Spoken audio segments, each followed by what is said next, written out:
2008 চনৰ পৰা চলাই অহা ইয়ামাৰা গ্ৰীণ হেল্থ সাৰ্ভিসেছ নামৰ যোনটি প্ৰতিষ্ঠানে চলাই আহিছে যোৱা কেইবছৰমানৰ পৰা তেওঁলোকে আমাৰ মানৱ অধিকাৰ শ্ৰমিক অধিকাৰ সকলোখিনি খৰ্ব কৰিছে আজিৰ তাৰিখত এনেকুৱা এটা অৱস্থা হৈছে যে আজি আমি শ্ৰম আয়ুক্তৰ ওচৰত এটা প্ৰতিবাদী কাৰ্যসূচী কৰি পেলাই এখন স্মাৰক পত্ৰ দিব লগা হৈছে আমাৰ দাবীসমূহৰ তাৎক্ষণিক মীমাংসাৰ বাবে শ্ৰম আয়ুক্ত মহোদয়ৰ লগত এলানি আলোচনা আমাৰ হৈ আছিল যোৱা 8 মাহৰ পৰা সেই আলোচনা মৰ্মে যোৱা 30 তাৰিখে তেওঁলোকক কিছু নিৰ্দেশনা দিয়া হৈছিল য'ত আমাৰ কৰ্মচাৰীসকলক যিখিনি অতিৰিক্ত সময় কাম কৰোঁ তাৰ ভাত্তা মিনিমাম ৱেজ এক্ট মতে দিবলৈ কোৱা হৈছিলে আনফেয়াৰ যিবিলাক লেবাৰ প্ৰেক্টিছ আছিলে সেইবিলাক বন্ধ কৰিবলৈ কোৱা হৈছিলে মহিলাৰ ক্ষেত্ৰত মহিলাৰ ডিউটিৰ ক্ষেত্ৰত তেওঁলোকক শ্ৰম আইন মানি চলিবলৈ দিয়া হৈছিলে কিন্তু দুৰ্ভাগ্যজনক আৰু আশ্চৰ্যজনক কথা সেই আলোচনাখনৰ পিছদিনাৰ পৰাই তেওঁলোকৰ যিটো প্ৰতিষ্ঠান এই প্ৰতিষ্ঠানটোৰ মানে মৈমতালি আৰু 10 গুণে বৃদ্ধিহে পালে আজিৰ পৰিস্থিতিত আমাৰ কৰ্মচাৰী সকলোখিনি আতংকগ্ৰস্ত 4 বছৰ 5 বছৰ পুৰণি দুখ কিছুমান খুচৰি অকল প্ৰতিশোধ পৰায়ণতাৰ স্বাৰ্থত এক পাশবিক আনন্দৰ মানে এটা পাশবিক আনন্দ লাভৰ কাৰণে একমাত্ৰ তেওঁলোকে 4 বছৰ পুৰণি 5 বছৰ পুৰণি কিবা এটা দুখ যিটো কিজানি কৰ্মচাৰীজনেও পাহৰিলে কিবা কৰিছিলে তেনেকুৱা দুখ খুচৰি তেওঁলোকক ৱাৰ্নিং লেটাৰ দিয়া হৈছে আৰু আশ্চৰ্যজনক কথা আমি যিজন মানুহৰ সহি আছে সেই ৱাৰ্নিং লেটাৰখনত সেই মানুহজনক যেতিয়া ক'লোঁ তেওঁ মুখ্য মানৱ বিষয়া আছিলে আমাৰ যেতিয়া আমি তেওঁক সুধিলোঁ যে আজি 4 বছৰ আগৰ আপোনাৰ এতিয়া তেওঁ বৰ্তমান কৰ্মৰত অৱস্থাত নাই যে আজি 4 বছৰ আগতে যদি আপুনি দিব লগা আছিল তেতিয়া নিদি আজি কিয় দিলে তেওঁ একেখাৰে ক'লে যে মোৰ এইটো সহিয়েই নহয় আজি সহি জাল কৰি পেলাই আমাৰ কৰ্মচাৰীক অত্যাচাৰ কৰিবলৈ লোৱা হৈছে কৰ্মচাৰীক খেদিবলৈ লোৱা হৈছে আৰু এই কৰ্মচাৰীবিলাকক যে আমাৰ পুৰণি কৰ্মচাৰীবিলাকক যে ছাটাই কৰিছে এই ক্ষেত্ৰত এটা ভয়ংকৰ মুনাফাখুৰী অভিসন্ধি লুকাই আছে আপোনালোকে জানিবলৈ পাই আচৰিত হ'ব তেওঁলোকে যেতিয়া এডভাৰটাইজ দিয়ে চাকৰিৰ বাবে নৱনিযুক্তিৰ বাবে তাত ক'তো কিন্তু লিখা নাই আমি এডভাৰটাইজমেণ্ট দেখাব পাৰোঁ আপোনালোকক যে তাত কোনো কেতিয়াও উল্লেখ নাথাকে যে ল'ৰাজনে 25,000 টকা ড্ৰাফ্ট কাটিব লাগিব আৰু 6 মাহ 6,000 টকাত কাম কৰিব লাগিব কিন্তু যেতিয়া ল'ৰাজনে ইণ্টাৰভিউ দিবলৈ আহে তেওঁক বুজাই দিয়া হয় যে 20,000 টকা যেতিয়া ল'ৰাজনে ইণ্টাৰভিউ দিবলৈ আহে তেওঁক বুজাই দিয়া হয় যে আপুনি 20,000 টকাৰ এখন ড্ৰাফ্ট কাটিব লাগিব তাৰপিছত আপোনাক ট্ৰেইনিং দিয়া হ'ব আৰু সেই ট্ৰেইনিংটোত পাছ কৰিলে আপুনি নিযুক্তি পাব ফেইল কৰিলে আপুনি নিযুক্তি নাপায় যদি নিযুক্তি পায় 6 মাহৰ পৰা এবছৰলৈকে আপুনি 6,000 টকা কাম কৰিব লাগিব যিটো শ্ৰম আইনৰ পৰিপন্থী মিনিমাম ৱেজ এক্টৰ ভায়লেশ্যন হৈছে তাৰপিছতো এই ব্যৱস্থা চলি আহিছে আৰু এই ব্যৱস্থাটো চলাই থকাৰ মুখ্য কাৰণ হ'ল আপোনালোকৰ ষড়যন্ত্ৰটো মই ফাটিল কৰি দি আছোঁ এজন ল'ৰা যেতিয়া 20,000কে 40জন ল'ৰা ল'লে 40জন ল'ৰা 5জন ল'ৰা পাছ কৰিব বাকী 35জনৰ 20,000কে 7 লাখ টকাটো এনেই পকেটত সোমাল বাকী যি 5জন বা 10জন পাছ কৰিলে সেই 5জন বা 10জনক 6 মাহৰ পৰা 11 মাহলৈকে 6,000 টকাত কাম কৰা হ'ব 11 নম্বৰ মাহত তেওঁক উলিয়াই দিয়া হ'ব কোনো ধৰণৰ কাৰণ নদৰ্শোৱাকৈ উলিয়াই দিয়া হ'ব ইতিমধ্যে যোৱা 3-4 দিনত তেনেকুৱা আমাৰ অসমীয়া খিলঞ্জীয়া ল'ৰা নাই বুলিও 10জন মানক উলিয়াই দিয়া হ'ল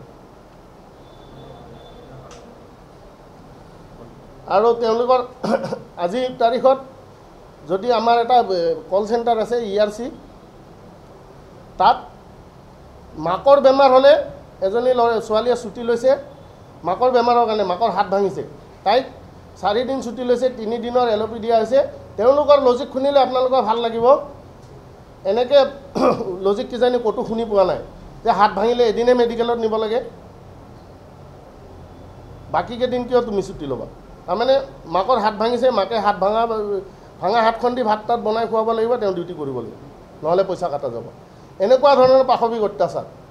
আমাৰ কৰ্মচাৰীসকলে টায়াৰ ৰিপেয়াৰিং আমাৰ পাইলটে নিজে কৰিব লাগে যদি টায়াৰ পামচাৰ হয় বা গাড়ী সৰু সুৰা কিবা হয়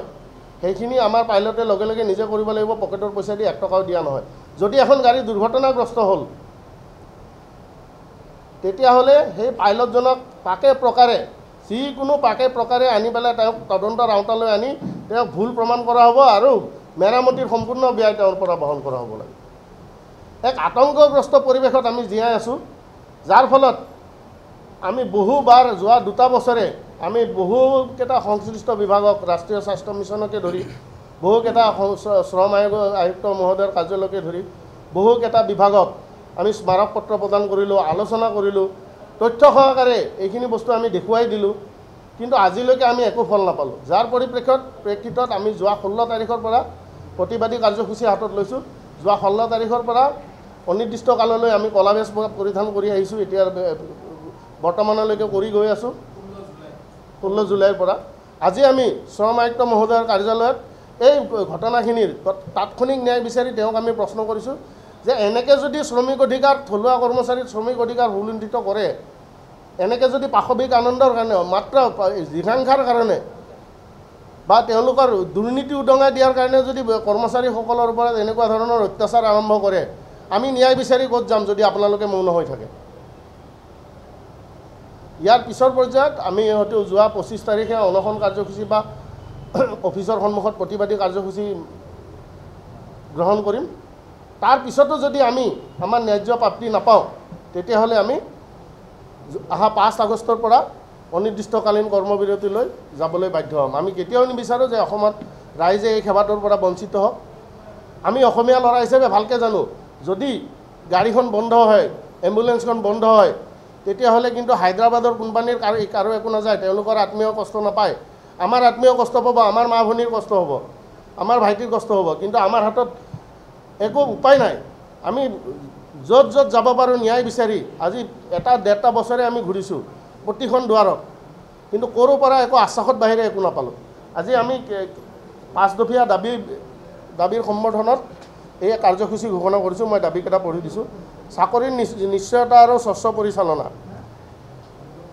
এই সেৱাটো 108 সেৱাৰ নিচিনা এটা জৰুৰী সেৱা। অকল মুনাফা কেন্দ্ৰিক হৈ যায় যেতিয়া এটা ব্যক্তিগত প্ৰতিষ্ঠানক চলাব দিয়া হয়। ইতিমধ্যে তাৰ বহুখিনি তথ্য প্ৰমাণ, কি ধৰণে মুনাফাখুৰি হৈছে, কি ধৰণে দুৰ্নীতি হৈছে, আমি কৰ্মচাৰী হিচাপে নিজৰ আওতাৰ ভিতৰত ক'বলৈ নাযাওঁ। ইতিমধ্যে বীৰ লাচিত খানাকে ধৰি বহুকেইটা জাতীয় সংগঠনে এই দুৰ্নীতি উদঙাই দিছে। আশ্চৰ্যজনকভাৱে আমি বহু আশাবাদী আছিলোঁ যে এইখিনিৰ ওপৰত তদন্ত হ'ব, কিন্তু আমিও আশ্চৰ্য পাইছোঁ তদন্ত কিয় নহ'ল বা এই দুৰ্নীতিখিনি নিৰ্মূল কিয় নহ'ল। আজি আমাৰ হাতত উদাহৰণ আছে, আমাৰ চুবুৰীয়া ৰাষ্ট্ৰ মেঘালয়, হাৰিয়ানা, কৰ্ণাটক এইবিলাক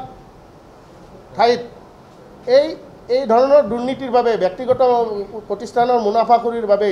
ৰাষ্ট্ৰীয় স্বাস্থ্য মিছন আৰু ৰাজ্য চৰকাৰে, মেঘালয়ত ৰাষ্ট্ৰীয় স্বাস্থ্য মিছনে চলাইছিল, হাৰিয়ানাত ৰাষ্ট্ৰীয় স্বাস্থ্য মিছনে চলায়, কৰ্ণাটকত ৰাজ্য চৰকাৰে নিজে চলায়। আৰু তেওঁলোকৰ নিজা প্ৰতিবেদনত প্ৰকাশ পাইছে যে তেওঁলোকে যে এই ব্যৱস্থাটো হাতত লৈছে, তাৰপিছত ৰাজ্য চৰকাৰৰ বহুখিনি লাভ হৈছে আৰু এই সেৱাটো জনসাধাৰণৰ বাবে বহুত সুচল হৈছে। আপোনালোকে শুনি আচৰিত হ'ব, অসমৰ 805খন গাড়ীৰ 150খন গাড়ী দিনত চলে, ৰাতি নচলে। 805খন গাড়ী চলি আছে কাগজে কলমে, হয় কাগজে কলমে। ৰাস্তাত কিমান চলি আছে আমি সেইটো নিজৰ আওতাৰ বাহিৰত ক'বলৈ নাযাওঁ, আপোনালোকে নিজে তদন্ত কৰিলে গম পাব। ইতিমধ্যে বহুকেইটা জাতীয় দল সংগঠনে কৈয়ে গৈছে যে ৰাস্তাত কিমানকেইখন গাড়ী চলি আছে। 150খন গাড়ী দিনত চলে, ৰাতি নচলে। আমাৰ হাতত উপযুক্ত তথ্য আমাৰ হাতত আছে। তেওঁলোকৰ পৰ্যাপ্ত পৰিমাণে মানৱ সম্পদ নাই। তেওঁলোকৰ মানৱ সম্পদ থাকিব লাগে 4,000ৰ পৰা 4,500। মানৱ সম্পদ আছে এতিয়া 3,000 নাই, 2600ৰ পৰা 2800 হ'ব।